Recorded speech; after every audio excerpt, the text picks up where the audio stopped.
नमस्कार, स्वागत है आपका एबीपी गंगा में। मैं अवधेश। बुलेटिन की शुरुआत करते हैं बड़ी खबर के साथ। बड़ी खबर प्रयागराज से है। अतीक की पत्नी शाइस्ता पर इनाम बढ़ाए जाने की तैयारी है। पुलिस ने अब 50,000 से 1 लाख रुपए इनाम किए जाने का प्रस्ताव तैयार किया है। अभी तक शाइस्ता पर 50,000 का इनाम घोषित है। शाइस्ता परवीन उमेश पाल शूटआउट केस में नामजद आरोपी है और शाइस्ता पर शूटर्स को आईफोन और रुपए मुहैया कराने का आरोप है। आपको बता दें कि उमेश पाल शूटआउट केस में संलिप्तता सामने आने के बाद पुलिस ने शाइस्ता पर 25,000 का इनाम घोषित किया था। इसके बाद इसे बढ़ाकर 50,000 कर दिया गया।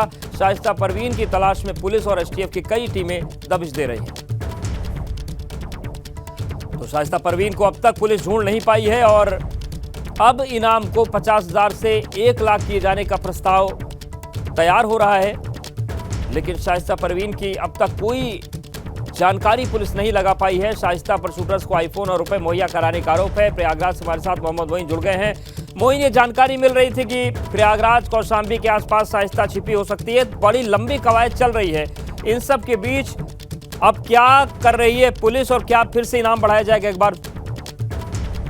देखिए, आपको बता दें कि उमेश पाल शूटआउट केस के तकरीबन 60 दिन हो चुके हैं, 2 महीने हो चुके हैं। लेकिन शाइस्ता परवीन को लेकर जो प्रयागराज पुलिस है, यूपी एसटीएफ है, दोनों के हाथ खाली हैं। लगातार तलाश की जा रही है।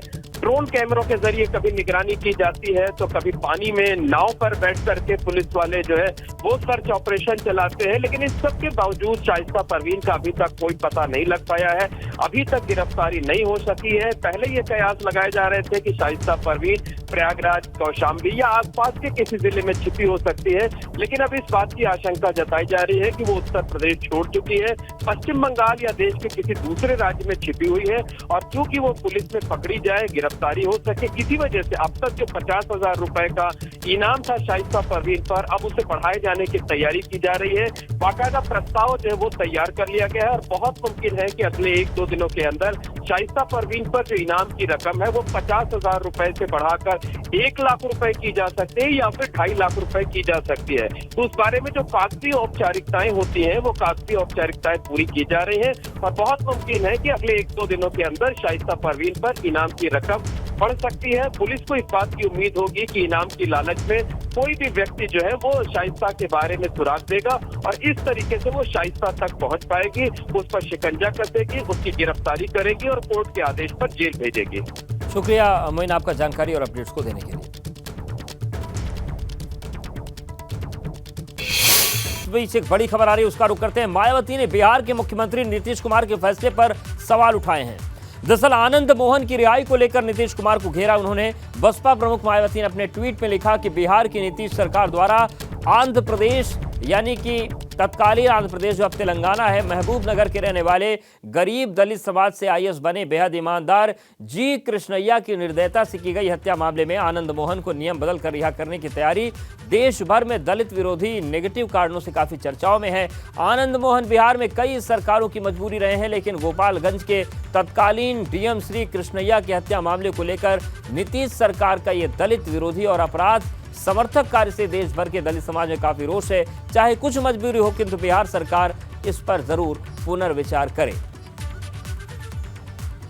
तो आनंद मोहन बिहार सरकार में कई सरकारों की मजबूरी रहे हैं, लेकिन गोपालगंज के तत्कालीन डीएम श्री कृष्णैया की हत्या मामले को लेकर नीतीश सरकार का यह दलित विरोधी और अपराध समर्थक कार्य से देश भर के दलित समाज में काफी रोष है। तो मायावती ने नीतीश सरकार के उस फैसले का विरोध किया है जिसमें एक आरोपी को नियम बदलकर रिहा किया गया है और हत्या के मामले में आनंद मोहन को नियम बदलकर रिहा करने के मामले में मायावती ने विरोध जताया है। बड़ी खबर अमरोहा से है, जहां पर पुरानी रंजिश को लेकर 2 पक्षों में पथराव हुआ है। दोनों पक्षों ने एक दूसरे पर ईंट पत्थर फेंक दिए। पथराव में कई लोग घायल हुए, अस्पताल में भर्ती हैं। पथराव की घटना सीसीटीवी कैमरे में कैद हो गई है। डिडौली कोतवाली क्षेत्र के गांव मुंडा इम्मा का ये पूरा मामला है। तो देखिए अमरोहा की तस्वीर आपको दिखा रहे हैं, जहां पर पुरानी रंजिश को लेकर 2 पक्षों में पथराव हो गया। दोनों पक्षों ने एक दूसरे पर ईंट पत्थर फेंक दिए। पथराव में कई लोग घायल हुए हैं, अस्पताल में कई लोगों को भर्ती करना पड़ा है। पथराव की घटना सीसीटीवी कैमरे में कैद हो गई है। डिडौली कोतवाली क्षेत्र के गांव मुंडा इमा का ये पूरा मामला है। वहीं अतीक अशरफ के शूटर्स की कस्टडी रिमांड का आखिरी दिन है। आज शाम 5 बजे तक पुलिस की कस्टडी में तीनों शूटर्स रहेंगे। प्रयागराज की पुलिस लाइन में तीनों शूटर्स से पूछताछ हो रही है। शूटर्स को सीजीएम कोर्ट ने 99 घंटे की पुलिस कस्टडी में दिया था। कस्टडी रिमांड खत्म होने पर एसआईटी वापस प्रतापगढ़ जेल भेजेगी। हालांकि इन्हें आज कोर्ट में पेश नहीं किया जाएगा। 4 दिनों की पूछताछ में एसआईटी को इन शूटर से काफी अहम जानकारियां मिली हैं और इसमें कई चौंकाने वाले खुलासे भी हुए हैं। हालांकि इन शूटर्स का हैंडलर कौन था और कौन लोग मददगार थे, इस बारे में अभी साफ तौर पर कुछ भी पता नहीं चला है। इधर सूत्रों के हवाले से खबर यह भी है कि अस्पताल के बाहर 3 शूटर्स के अलावा 2 और शूटर्स मौजूद थे। पुलिस मोबाइल टावर के डेटा के जरिए मददगारों की तलाश में जुटी हुई है।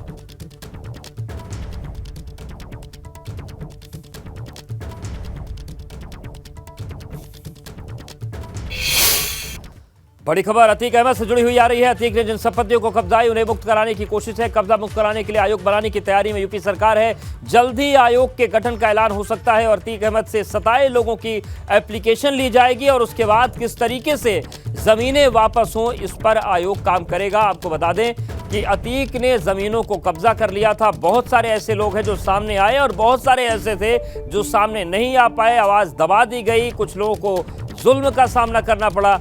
अब लोग अतीक की हत्या के बाद धीरे धीरे सामने आ रहे हैं, हिम्मत जुटा पा रहे हैं और सरकार की कोशिश है कि ऐसे लोगों को आयोग के जरिए इनकी जमीन वापस की जाए। अब बात हरदोई की करते हैं, जहां पर 2 पक्षों के बीच जमकर मारपीट हो गई। गाली गलौज के बाद दोनों तरफ से लाठी डंडे चल गए। बेनीगंज कोतवाली क्षेत्र के तेवना कला का मामला है। मारपीट का वीडियो सोशल मीडिया पर वायरल हो रहा है। तो हरदोई से बड़ी खबर है, जहां पर 2 पक्ष आपस में भिड़ गए। अब वो तस्वीर भी सामने आ गई है। गाली गलौज के बाद दोनों तरफ से लाठी डंडे चलने लगे। बेनीगंज कोतवाली क्षेत्र के तेवना कला का मामला है। मारपीट का वीडियो सोशल मीडिया पर वायरल हो रहा है। तस्वीर देखिए आपके सामने।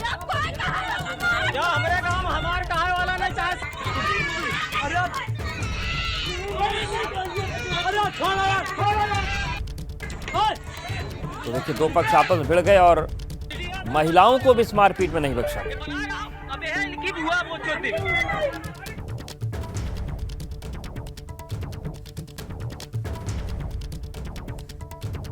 तो ये तस्वीर हम आपको दिखा रहे हैं और इस पूरे वीडियो के सामने आने के बाद सवाल उठ रहे हैं कि किस तरीके से लोग छोटी छोटी बातों पर एक दूसरे के खून के प्यासे हो जाते हैं।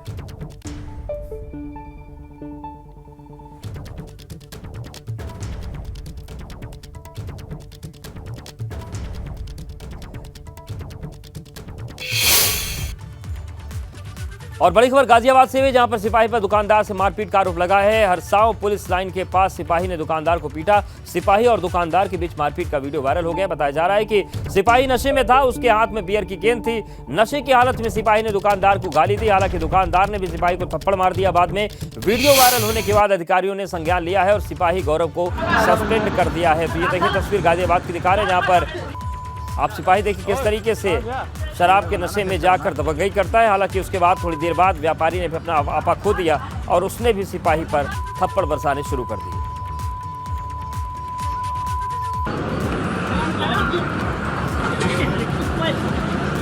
मानो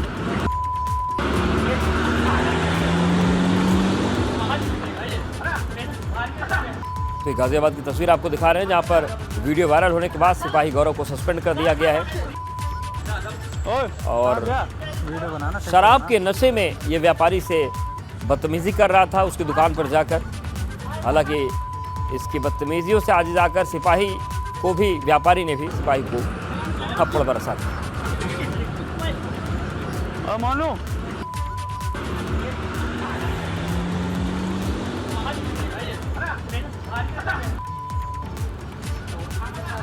तो तस्वीर गाजियाबाद की दिखा रहे हैं, जहां पर गौरव नाम का सिपाही था। ये शराब के नशे में व्यापारी के दुकान पर पहुंचकर उसके साथ गाली गलौज करने लगा, बदतमीजी करने लगा और बात ज्यादा बढ़ गई। फिर व्यापारी पर इसने गाली गलौज के बाद हाथापाई भी की और उसके बाद फिर व्यापारी ने भी इसकी पिटाई कर दी।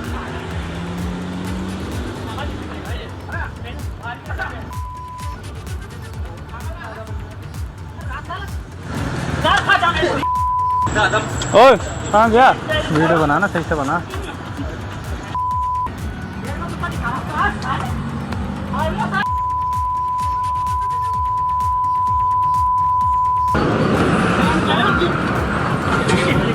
तस्वीर गाजियाबाद की है, जहां पर हरसाव पुलिस लाइन के पास सिपाही ने दुकानदार को पीटा और उसके बाद फिर दुकानदार ने भी इसकी पिटाई शुरू कर दी।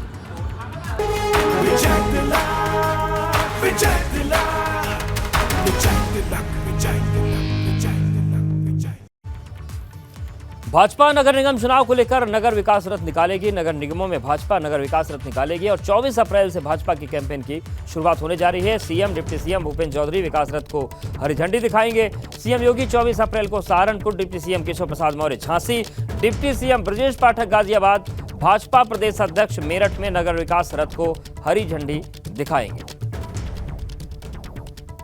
तो भाजपा नगर निगम चुनाव को लेकर नगर विकास रथ निकालेगी। नगर निगमों में भाजपा नगर विकास रथ निकालेगी।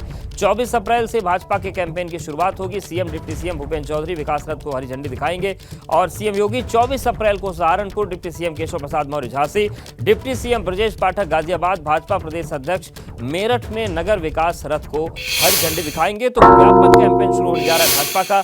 नगर विकास रथों के माध्यम से भाजपा नगर में कराए गए विकास कार्यों को जनता तक पहुंचाएगी। देखिए, ये बड़े चेहरे हैं, मुख्यमंत्री Yogi Adityanath, deputy CM Keshav Prasad Maurya, deputy CM Brajesh Pathak, Bhupendra Chaudhary UP Bhajpa अध्यक्ष।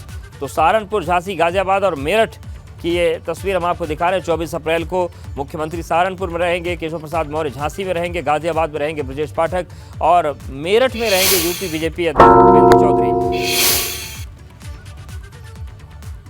तो आम जनता के बीच जाना है और अनुभव का रुख कर लेते हैं। अनुभव, जिस तरीके से ये विकास यात्रा निकाली जा रही है, क्या पूरा मास्टर प्लान है बीजेपी का? क्या इसको किस तरीके से इसको जनता के बीच पेश किया जाएगा?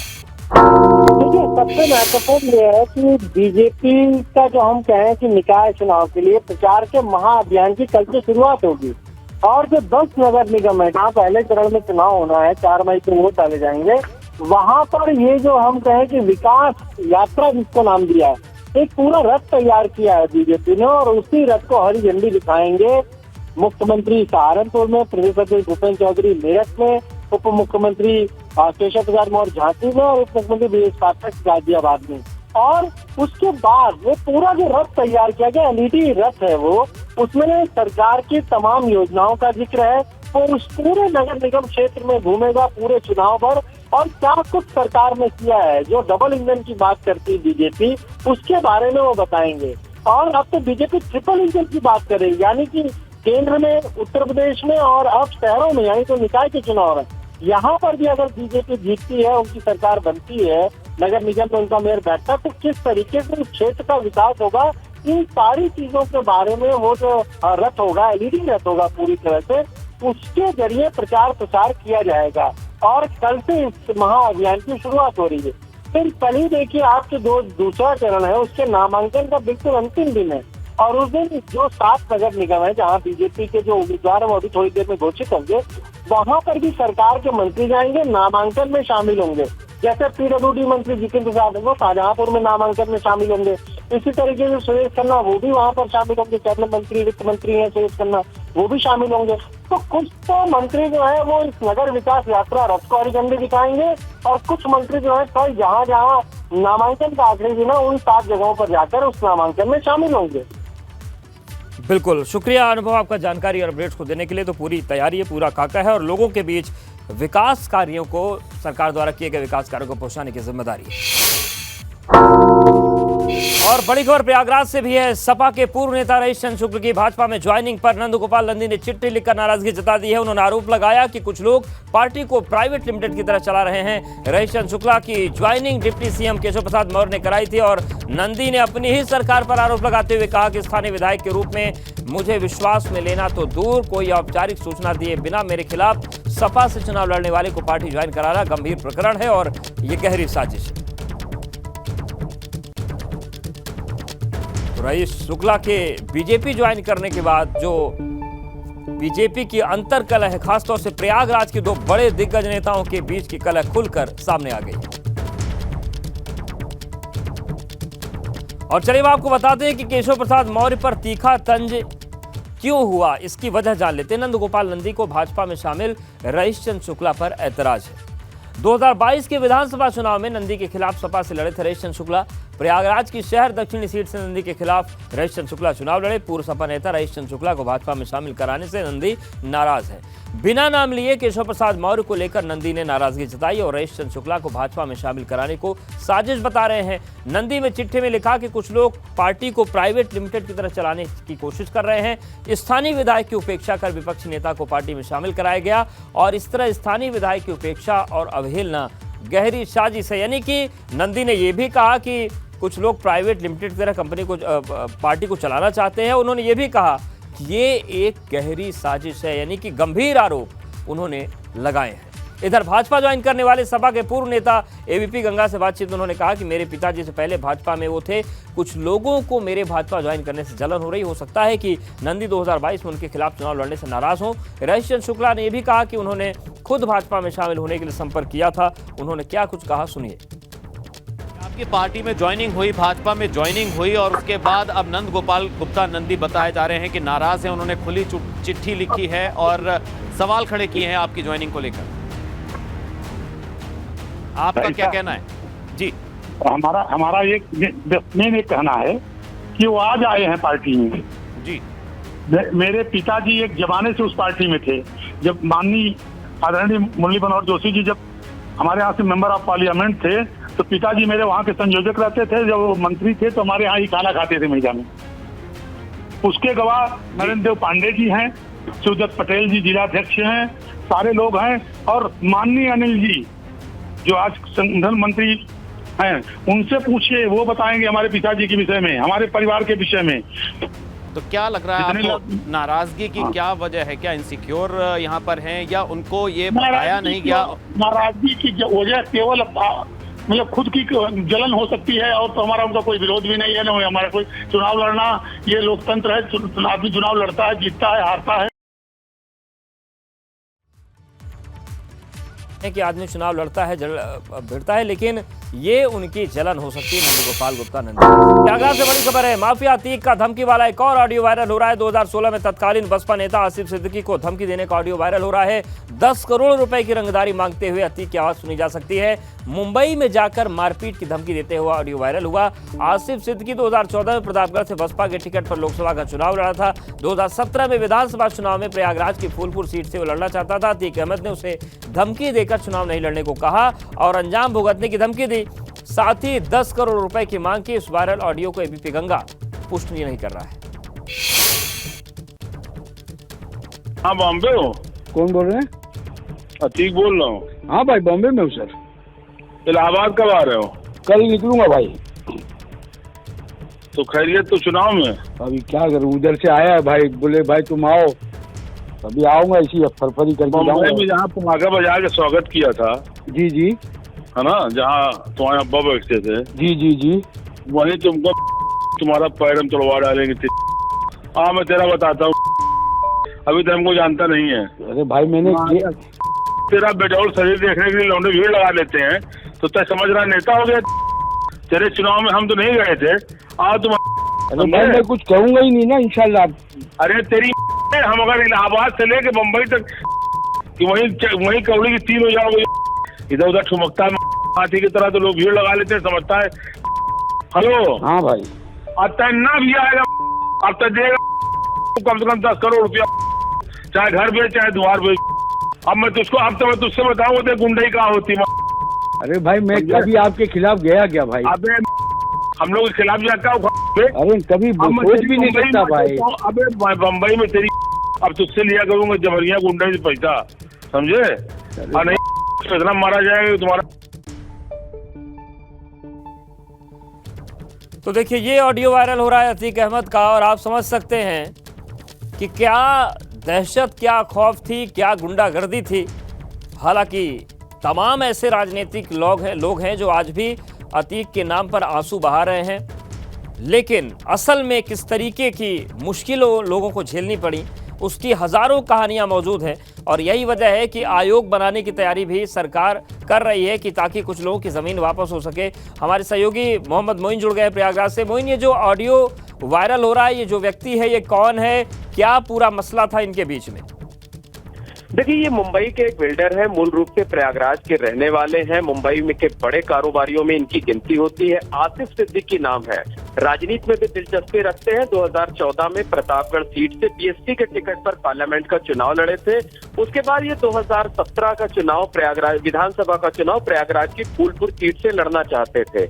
और जैसे ही इन्हें क्या कहते हैं अतीक अहमद को इस बारे में जानकारी मिली तो अतीक अहमद ने धमकी दी। ये धमकाने का ही ऑडियो है जिसमें वो आसिफ सिद्दीकी साफ तौर पर कहता है कि भाई पार्टी ने मुझे कहा है कि वहां पर जाओ, मतलब वो आप जा करके वहां चुनाव की तैयारी करो। तो अतीक अहमद गालियां देते हुए भद्दी भद्दी गालियां देते हुए लगातार धमकाता है और साथ ही साथ वो कई बार ये दोहराता है कि अब तो तुमको 10 करोड़ रुपए रंगदारी देनी ही पड़ेगी। तुम चाहे अपना घर बेचो, चाहे अपना कारखाना बेचो या कुछ भी करो, 10 करोड़ रुपए रंगदारी देनी ही पड़ेगी।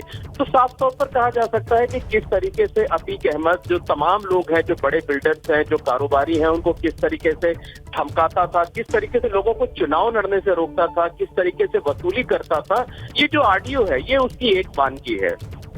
बिल्कुल, शुक्रिया मोइन आपका जानकारी और अपडेट्स को देने के लिए। तो देखिए, वो ऑडियो है जिसका बहुत सा हिस्सा हम इसलिए नहीं सुना पा रहे हैं क्योंकि गालियां इसमें भरी हुई हैं, लेकिन आप अंदाजा लगा सकते हैं कि अतीक किस तरीके से खौफ लोगों में भरता था।